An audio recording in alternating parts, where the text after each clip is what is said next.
Media professionals and those alike, welcome to the exciting three-part series, Media Exchange, where we will be bridging the gap, if you will, between media and communications with the government, as well as talking all things trending in the communications realm. We're going to do that with some subject matter experts, and you do not want to miss this three-part series that will cover things like countering disinformation and accountability. Of course, as Trinbagonians, our storytelling must be explored, and we will certainly define and perhaps redefine what is new media. I'm Ayanka Will, and I'll be doing so with some exceptional persons. This morning we're talking new media, and to do so I am joined by our Minister in the Office of the Prime Minister responsible for communications, the Honourable Symon de Nobriga. Now, he's been a driving force behind the transformation of government communications in Trinidad and Tobago, with a keen focus on leveraging new media strategies and revitalizing the government's presence across digital platforms, ensuring that the dissemination of information is not only effective, but also engaging and accessible to all citizens, something I'm sure we can all agree is very, very necessary. Under his guidance, the implementation of initiatives such as communities of practice has fostered a more cohesive approach to the government's messaging, strengthening the fight against disinformation, which we'll certainly explore, and nurturing the transparent and collaborative relationship between government and media. Minister de Nobriga is passionate about empowering citizens to make informed decisions and is dedicated to fostering a media landscape where the government and press work hand in hand to serve the public good. So, Allison, Demas, an entrepreneur and attorney at law with over 20 years' experience monitoring media content, including pioneering the digital tracking of broadcast spots in the English-speaking Caribbean, not just Trinidad and Tobago. Since 2011, her focus has been on monitoring, measuring, and analyzing Caribbean media content, including advertisements, news, public relations campaigns, digital marketing campaigns, and of course, social media conversations. She's a former president and chief executive officer of the Copyright Music Organization of Trinidad and Tobago, better known as COT, and a former chair of the Nova Committee of the Trinidad and Tobago Chamber of Industry and Commerce. Demas is committed to regional integration, and her vision for Media Insight is to become the global leader in real-time tracking, measuring, and analysis of Caribbean media content. Allison, welcome. Thank you so very much. We are also joined by Brevard Nelson of Caribbean Ideas Synapse. Brevard is the co-founder and director of Caribbean Ideas Limited, the parent company of Synapse Academy and Influence, and is also a managing director of Synapse, the subsidiary dedicated to helping Caribbean brands and businesses become more globally successful and influential through the power of technology and modern marketing techniques. He has over 25 years of experience in balancing left-brain activities like digital solutions, coding, data analysis, fintech, and then right-brain activities like playing music, dancing and creative arts, and of course, storytelling. He's a father, entrepreneur, philanthropist, and especially focused on supporting the next generation of leaders. Now, in 2022, Brevard would have been appointed as one of the youngest independent directors of the Board of Directors for the Trinidad and Tobago Unit Trust Corporation. Brevard completed an executive education program at the Harvard Business School and holds a master's degree in management, international marketing communications, and is currently pursuing a master's of law at the University of London with a focus on computer and communications law. Good stuff. He also completed fintech and AI certification from the Wharton Business School, so a man who knows what he's talking about is also joining us as well. Good morning and welcome, and thank you very much for all making the time to have this conversation. Because when we're talking new media, I immediately think by the time we've said it, something else has come out and made it obsolete. So first off, new media. What is it, Allison, if you'll take a dab at it? I don't know if in 2024 we can still be talking about new media. I think really what we're talking about is digital media. We have the convergence of communications with the internet, and that has led to an explosion. So for example, when we're talking about digital media, we're speaking about online news outlets, we're speaking about blogs, about podcasts, and a subset of that, of course, is social media. And it's actually interesting. Imagine Facebook was started 20 years ago, right?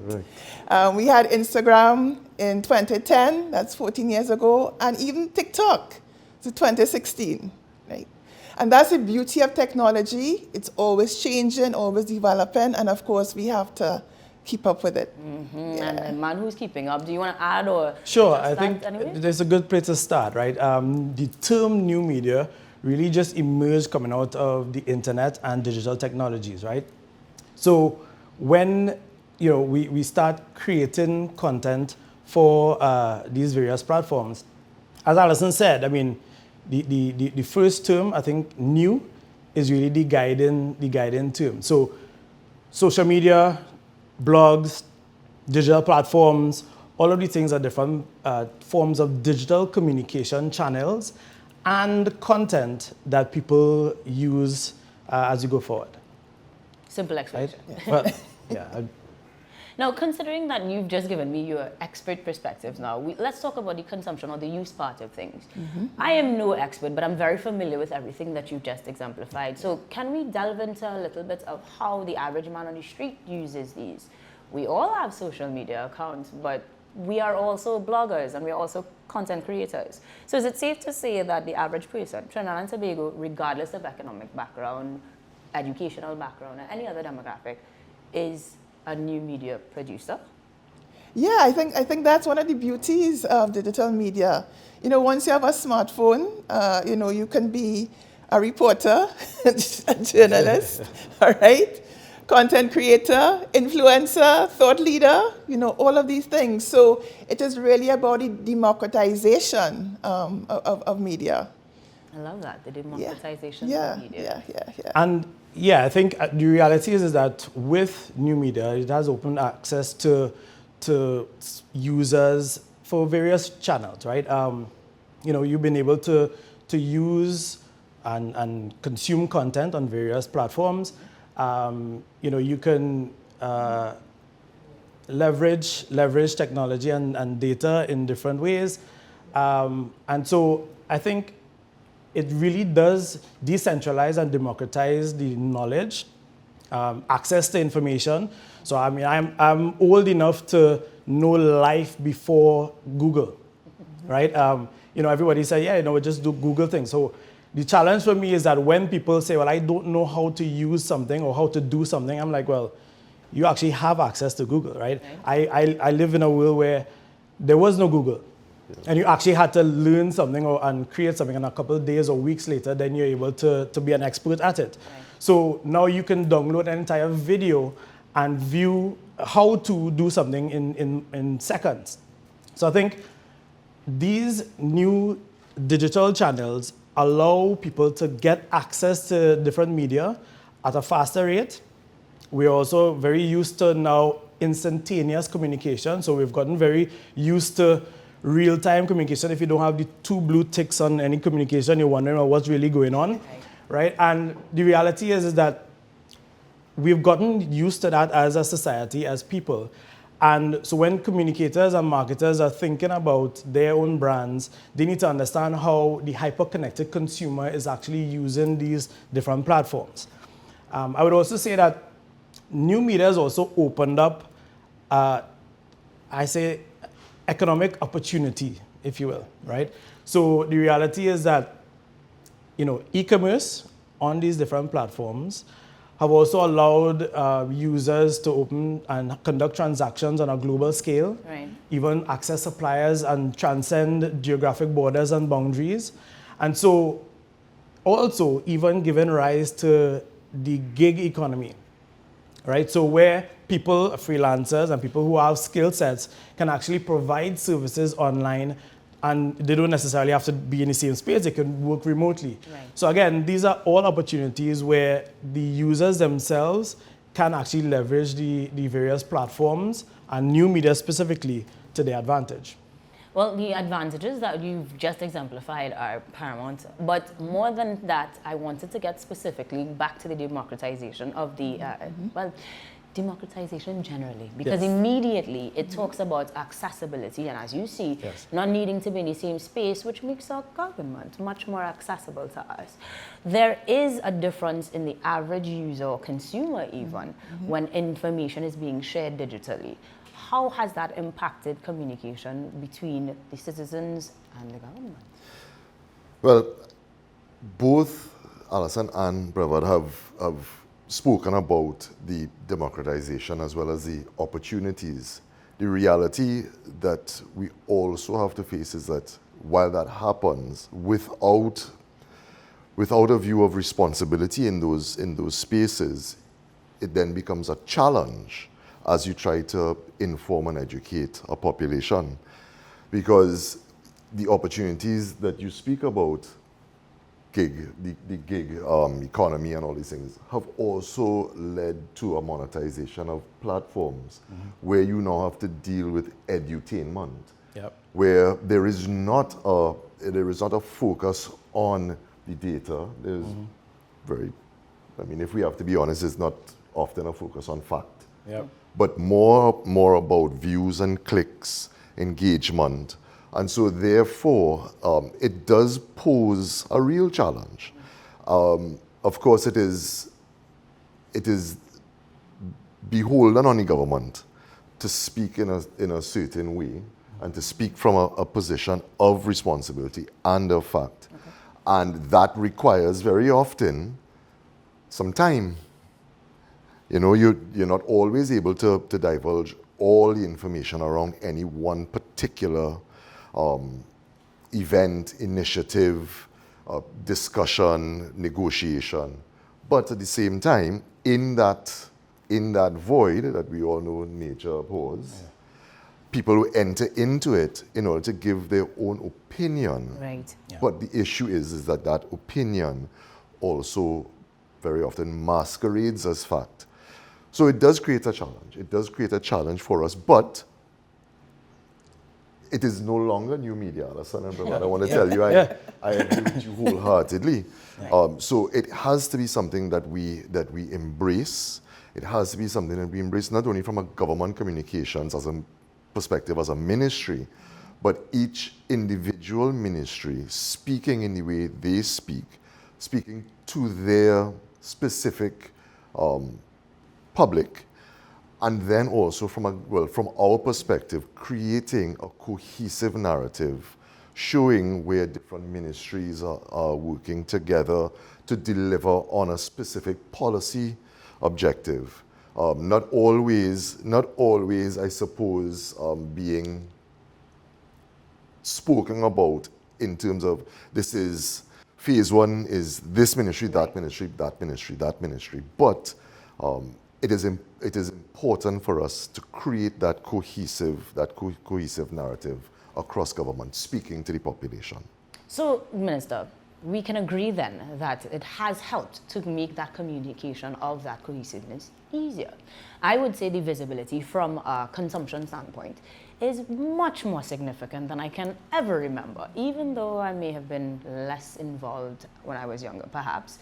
The ability to see the information, access it, and engage with it is far greater, undisputed, across the board for any ministry across Trinidad and Tobago.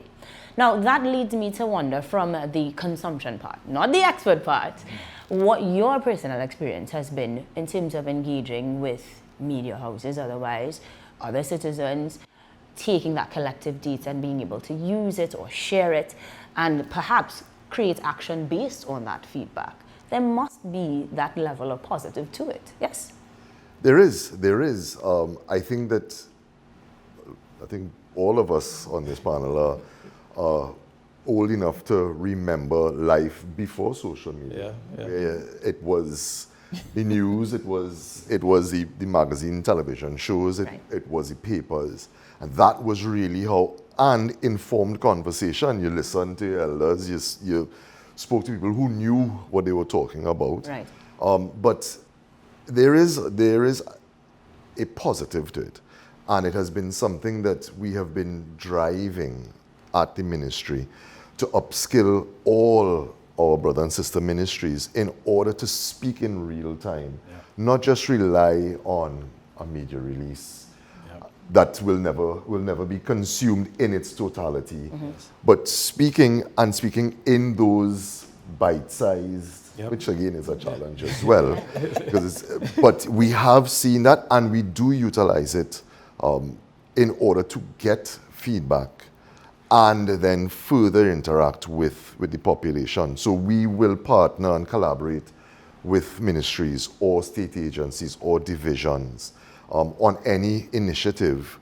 And in that space, you allowed the ability, I suppose, to respond on comment threads, share information, and those kinds. And that has often been a challenge. Again, I come back to nature abhorring a vacuum. So if you say that there is this opportunity, and then you don't say how to access it, and you don't treat with the obstacles that a citizen may encounter, very often there is pushback on it, or there is a perspective that this is not for me, or this don't work, when it may not be that. When I'm sure, Allison, because you monitor actual conversations on social media, you can give some insights on how that has impacted us thus far. Because if we're using the example of the ability to not just get the information, this course exists, this is where you register, but to ask questions immediately, the efficiency, the uptake in certain things, and the activity, if you will, reactivity of the citizenry probably has been significantly impacted. Has it? Yes, certainly. At Media Insight, we say social media is like the focus group that never sleeps. All right? That's apt. Because everybody, it's instant, it's real time. And in Trinidad, everybody has the opinion, and we're not afraid to voice those opinions. Right. There are no filters, so we can say exactly what we want to say. So I think it's important for government communicators to keep abreast, to know what is being said, about who, what are the topics that are creating the buzz, but more importantly, to take a more strategic approach, so to be proactive, all right? We're living in an age now where in order to manage, we have to be able to measure. So we need to set SMART goals, specific, measurable, achievable, realistic, time-bound, and then we have to measure and see how we perform against those goals. So if we are targeting particular communities, we have to ensure that we are reaching those communities, that they're engaging with the content, and that we're listening, all right? And that we actually take action based on what we are hearing. Even if it may not be what we want to hear, but we have to deal with the reality. Brevard, taking action and even if it's not what we want to hear, could sometimes look like changes in how you utilize these new media, this new media rather. Tell me a little bit as to what you found are trends for us in Trinidad and Tobago, and do they differ, Trinidad versus Tobago? Well, I think, first of all, it's important for communicators to optimize their omni-channel strategy. In right? layman's? Just understand that you have multiple channels, and you need to use the different channels appropriately to communicate to the audience that you're going after. Understand your persona, understand who you're speaking to, and what channels they actually do use. Because sometimes people may think, well, we're just going to use Facebook, and that's the only channel that we use, or we're going to use Instagram or TikTok because that's the latest thing. Right. However, your audience may not be there. So you need to understand how you optimize your multi-channel or omni-channel strategy to really resonate with your audience. And once you plan that out, understand your audience, plan that strategy, then you could determine, well, what's the content that I'm going to create on those various platforms? Because it's not the same. Some people use the spray and pray approach, and they're like, the same piece of content on every platform doesn't work. You need to understand the platform, understand who uses that platform, customize, and even some cases, curate content for that specific platform, right? And so once we understand how people use new media and new media trends and their consumption habits and practices, then we can start creating a strategy, not the other way around, right? Most times people would think, I create the strategy, I will put it out there and they will consume it. No. Where the users are is where you go to and you create your content to ensure that you pull them in to your brand. And so when it comes to trends, there are a lot of businesses and media houses that have really disrupted behavioral patterns, right? And when I think about trends, I really think about disruption in behavioral patterns and even industries. So for global examples, Netflix, for example, has disrupted the TV entertainment cable news model with their streaming subscription model. Because now you can consume content on demand. Binge watching is a new normal now, right? Whereas, of course, with regular television, you would have had to wait Thursday at 8 p.m. for your favorite show. Now you can binge watch and look at your content an entire season, right? And that has disrupted so much so that other production houses and media houses have now adopted this model to compete. Even Airbnb, for example, right? They forced the hospitality industry and hotels and so forth to shift their model, so much so that New York had to outright ban Airbnb, and people having stays under 30 days. So the reality is even TikTok, as we mentioned, right? TikTok as a platform, even though Facebook allows video content, and as does Instagram, but TikTok with its algorithm has also revolutionized the short form video content and of course encouraged, especially during the pandemic, challenges and so forth on the kind of content that people use. Right. So when you are thinking about the full array of solutions, you need to not just think, well, it's a silver bullet and one particular channel is going to work. You need to now think about what are the platforms that work for you and leverage that in your omni-channel strategy. That sounds to me like we have a lot of learning to do. We still have a lot of growing to do, but a lot of possibility and positivity that we could utilize in terms of making sure that we are reaching the people are reaching us.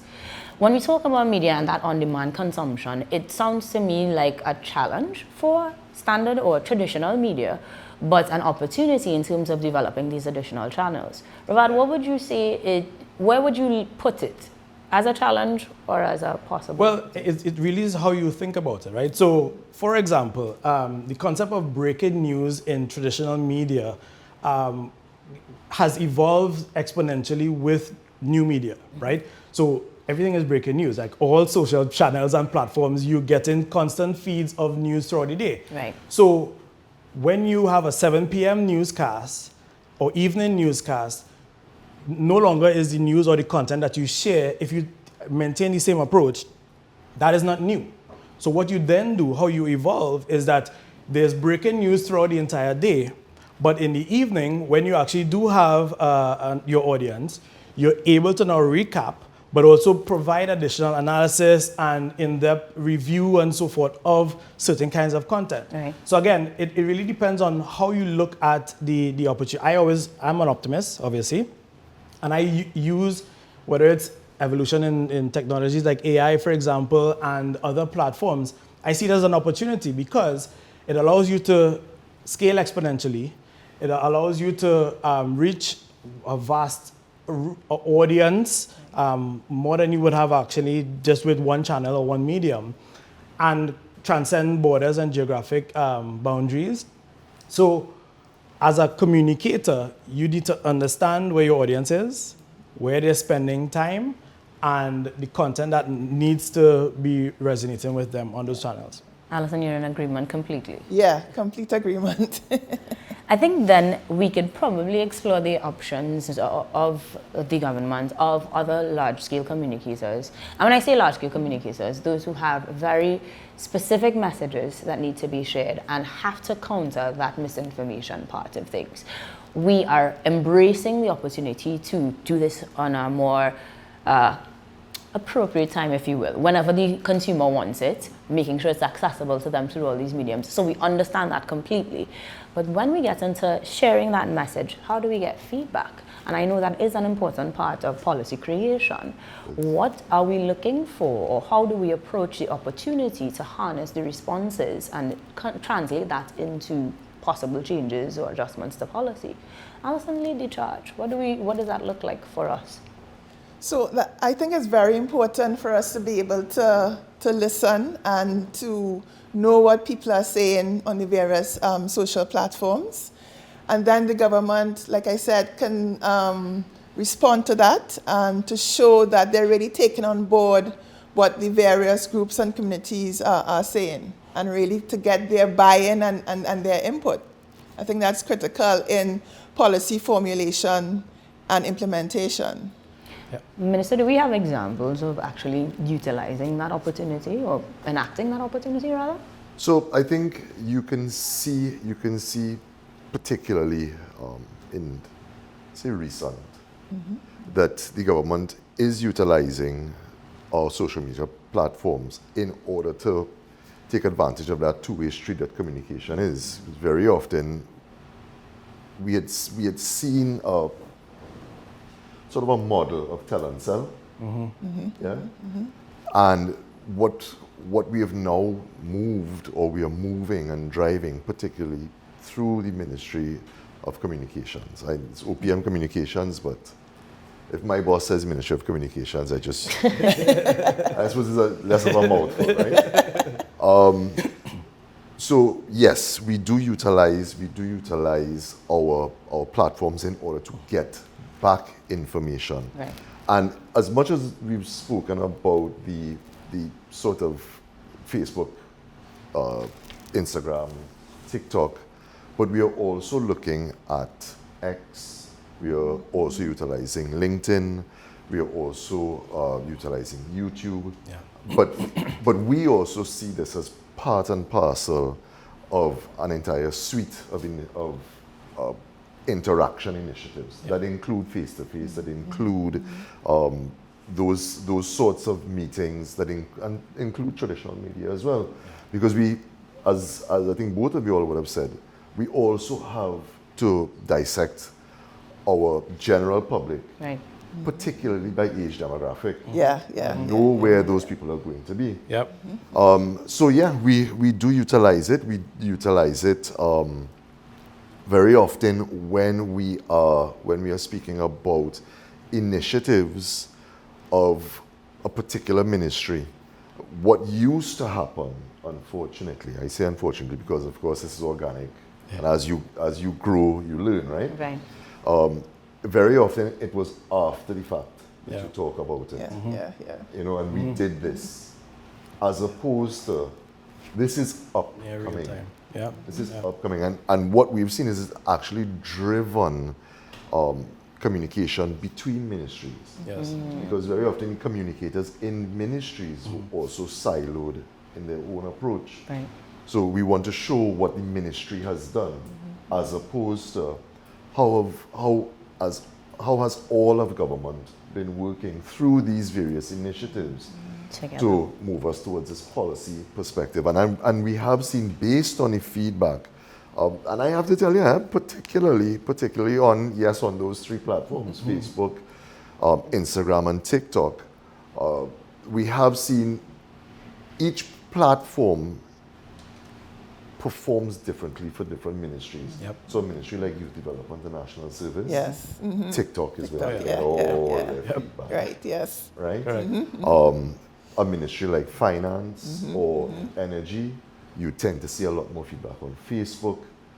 But we have been utilizing those platforms in order to drive these communication initiatives to younger audiences, because we, unfortunately, are also living in a time where, because, I don't know if it's a chicken and egg, you guys will see, right?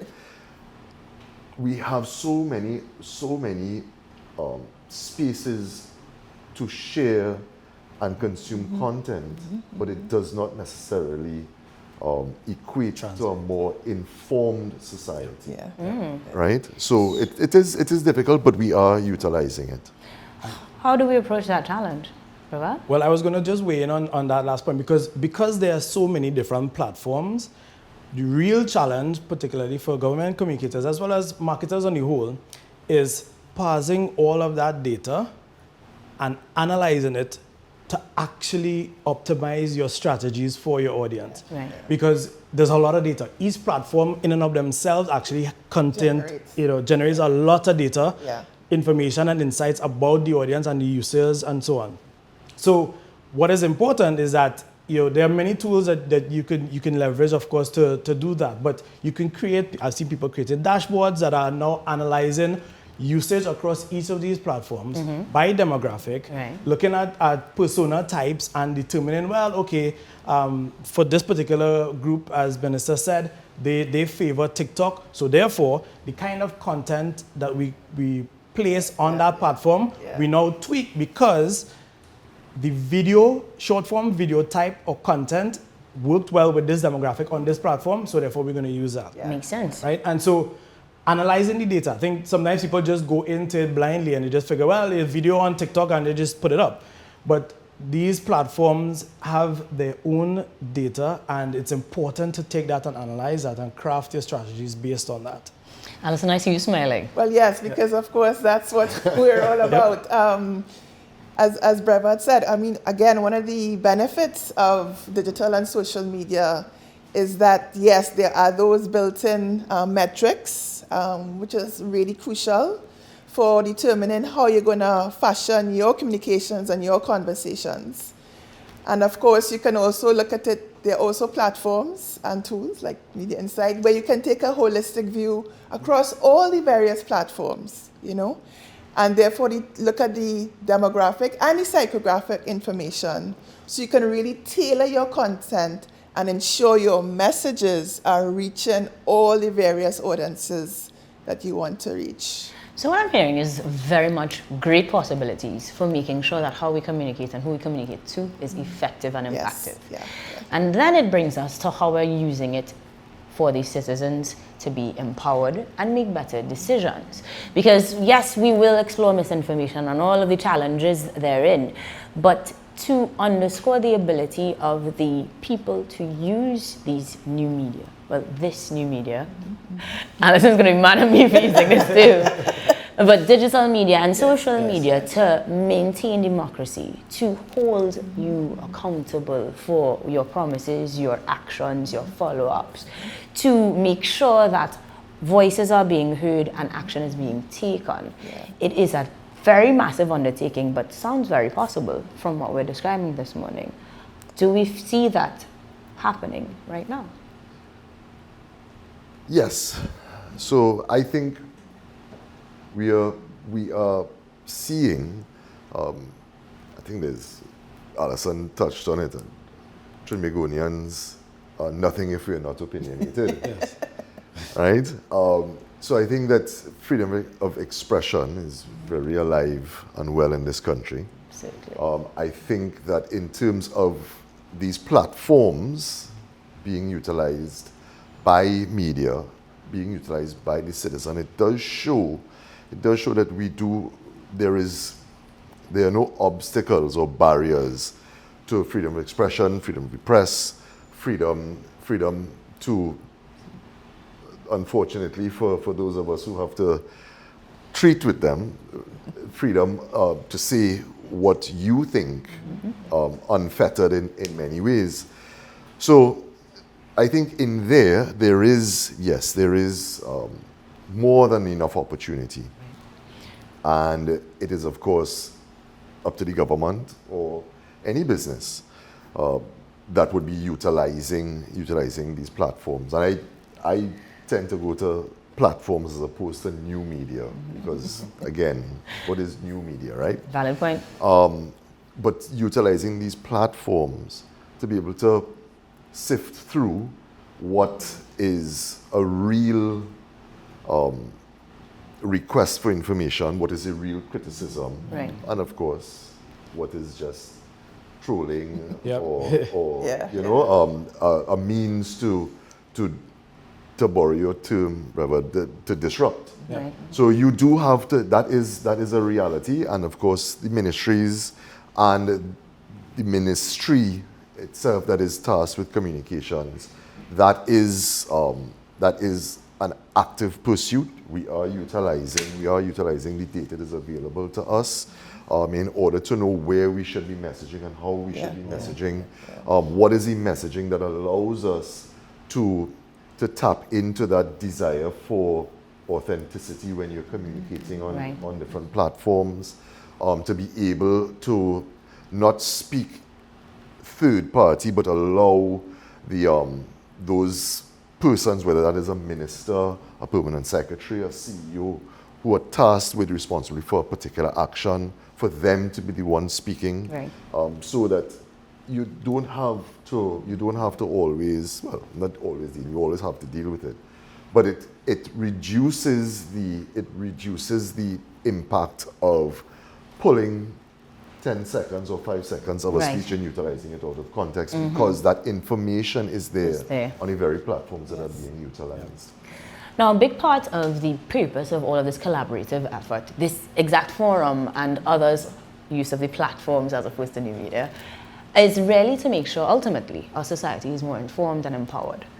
Are we able to measure that perhaps, or confirm that it actually is happening through use of these platforms? So Allison, you can read the data. You could tell us that people are speaking more or using this particular word even more. But how do we translate that data into determining whether or not it is making positive impact, and how do we see that impact in our society? What does that look like? Can you exemplify what that might be?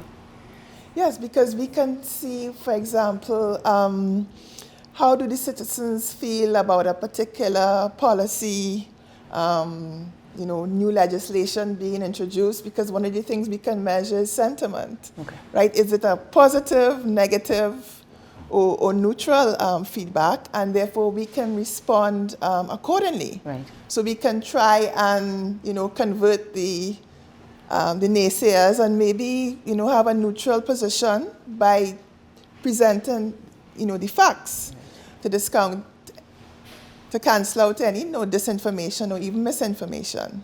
Yeah. And while there is a distinction that we will make soon, yes. I'm wondering then how much of that is, or rather how easy it is to share that with the public. Hear me out. Brevard, maybe you can help me here. If we are looking at quantifying emotions or sentiments, that's incredibly difficult, almost contradictory. But what I'm hearing sounds like with the advent of these platforms, with new media, we possibly can. Is that correct to say? Yeah, I think there are dashboards that allow you to understand what is trending, what mentions, and as Minister said earlier, one opinion in the noise and the clutter of social media may not be an issue. But when you start seeing 2, 3, 10, hundreds of people starting to talk about an issue, then you know that there's an issue. But with these platforms, it allows you to proactively react to these trending issues and treat with them with information, with facts, and avoid any viral issues or problems that will plague that can plague you and your ministry and your government, right? So leveraging the platforms and using that data allows you to get ahead of it. And I'd say also, because new media gives everybody a soapbox that they can mount and give their opinion, and everybody, a blogger, independent media, there's been a rise of independent media houses. I think during COVID I saw, I was pleasantly surprised, to be honest, in the press conferences, a number of media houses, some of them independent media, popping up. Right. Which is good, because then you get a diversity of opinions and questions. And in the past, where for you to unearth issues that were happening, you really had to, people will block the road, or there would be something that there would be some protest or something, and that's what draws your attention to it. In the world of new media, when something goes viral, you start seeing that there's a problem, but you can use these platforms to get ahead of that. Right. Right? And it's important to continue to monitor. So services like Allison's and other platforms, continue to listen, continue to monitor, so that you understand what the real issues are, and then ensure that your strategy is not static. Right? Your strategy needs to be organic and basically be optimized based on what's happening. You can't say, well, this is what we're going to communicate and this is how we're going, when in fact there's an entire conversation about you, your brand, your ministry across here that you burying your head in the sand with. Right. Just to continue on that as well, you're absolutely correct. We have been very focused on upskilling the ministries themselves on how, besides how we are building content, but how do we utilize the data to measure? But the other metric by which we also measure the success is also in threads. We have started to see a lot of our threads on, not the platform threads, on our common threads, becoming self-regulating, which tells us that you actually have more people who are informed and who will push back against an uninformed position. And to give you a perfect example of it, there was an initiative that was government-led, but through the Ministry of Youth Development. It's called the Youth Agriculture Homestead Program, right? So it's a 2-year program. 1 year it's very classroom-based. Another year, these young farmers are actually out in the field. And then at the end of it, in a collaboration with the Ministry of Agriculture, with the Land Settlement Agency, these young people that's sort of 16 to 35, right. Then get a 2-acre plot.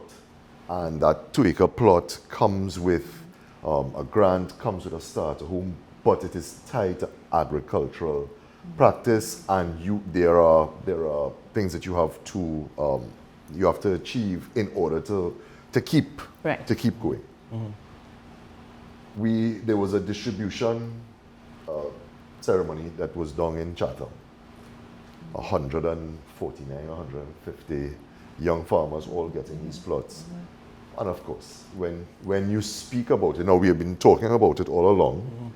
We have this event, and young people are there. They have gotten their plots. So we start talking about it on social media and on TikTok, which is again youth development. You started to get where was this? Nobody ever hear about this.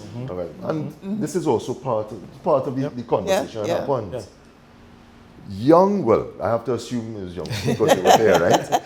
But they're the ones who started to know and put in links, and you will see all over social media. This was being spoken about. Instead of coming to this platform to make back an album, maybe what you should be doing is following these. And it was refreshing because it tells me, okay, maybe not as fast as I would like it, but people are becoming more informed, and these comment threads are becoming self-regulating, which is always good news for us. I think by arming the users on these various platforms with facts, so most times brands run into problems when they bury their heads in the sand and they don't use new media channels to communicate proactively to their audience, right? So by using the platforms and giving the facts, spreading the information, maybe even responding to misinformation, then that arms your audience, people who are supporting your brand, that arms them with facts so they can respond. Because when they're faced with, think about it offline, right? When you're in a conversation and you're alignment with your friends, but somebody tell you something as if it's fact. If you don't have the information yourself, you can't say, well, hold on, no, that's wrong. So the only way that you could share the link, as Minister mentioned, or correct people on the threads, is in fact if you yourself have the information. And that's why brands that actually use it and use it well are the ones that excel. Well, from this conversation, I'm pretty sure a lot of brands are going to improve their strategies. We're going to have the sentiments recorded properly, and more importantly, use it to make sure that we maintain better communication amongst our publics and empower our citizens. It's been a beautiful conversation, and I'm looking forward to so many more. But this Media Exchange episode is going to wrap on this note, as I'm going to learn a little TikTok dance to enhance my audience. Thank you very much to Brevard, Allison, and Minister for joining us as we continue to have these insightful conversations that you don't want to miss on Media Exchange.